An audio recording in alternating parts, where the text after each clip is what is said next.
So, Volodymyr, could I turn to you? Thank you so much, Kir. Thank you for this meeting, for organizing this meeting, and thanks to all of you for supporting Ukraine. I want to start with a few important points to my mind. First, since Tuesday, there has been a proposal on the table for a ceasefire, a silence from war, in the air, at sea, and on the front lines.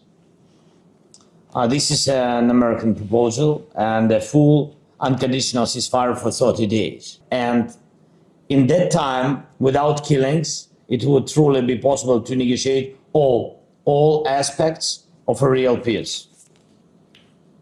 Well, we talked about who would delay peace and slow everything down, and now we see it clearly. A ceasefire could have already happened, but Russia is doing everything to prevent it. Putin is lying to everyone about the situation on the ground, especially about what's happening in the Kursk region, where our Ukrainian forces continue their operations. Our troops have also stabilized the situation on the front in Donetsk region. I mean, Pokrovsk. It's a big work of our heroes, and this big success, I think so. And Putin is also lying about how a ceasefire is supposedly too complicated. In reality, everything can be controlled, and we have discussed this with the Americans. The truth is, Putin has already dragged out the war for nearly a week after the talks in Jeddah in Saudi, and he will keep dragging it out. This is Russia's war, more than 3 years of full-scale fighting and destruction. To stop this, active pressure is needed, not just talks. Pressure on Russia, strong measures are needed to take even the first steps toward ending the war. This includes sanctions. Sanctions against Russia must not only be maintained, but continuously strengthened. And I ask you to take these steps and to work with your partners on this. Second, we must define a clear position on security guarantees. Security is the key to making peace reliable and lasting. We need to keep working on the contingents that will form the foundation of Europe's future armed forces. Peace will be more reliable with the European contingents on the ground and the American side as a backstop.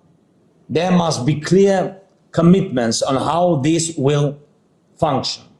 The same goes for investments in defense production, both in Ukraine, where it's now growing the fastest, and in your countries.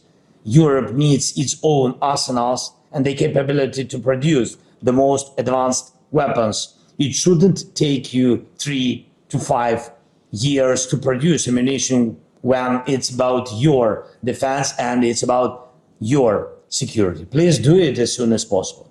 Also, I ask you not to forget about strengthening air defense both in Ukraine and in the future in your countries. We all need protection. I thank each of you who is helping us with air defense.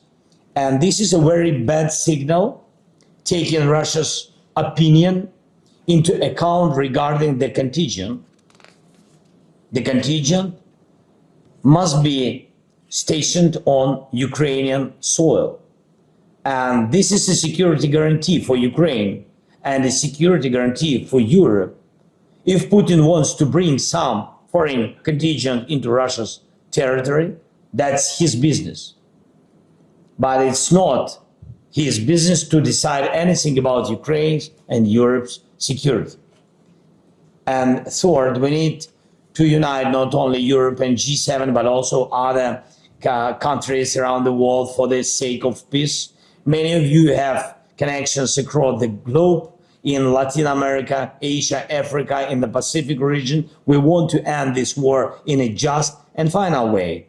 And we have mobilized diplomacy to the maximum to achieve this. And the world must understand that Russia is the only obstacle preventing peace. I ask you to talk to everyone from Brazil to China, from African nations to Asian countries, about the fact that real peace is needed, peace through strength, peace through forcing Russia to take all necessary steps for the sake of peace. For many years, Putin has been lying to the world, claiming that he did not provoke or prolong this war. But now, with a ceasefire situation, everything is very clear. Whoever imposes unnecessary conditions that complicate and delay everything, that is the true cause of the war. Putin does it. The path to peace must begin unconditionally, and if Russia doesn't want this, then strong pressure must be applied until they do. Moscow understands one language. I ask you to talk to America, to President Trump, to help bring peace faster. This can happen through full sanctions, strong pressure, forcing Russia to make peace.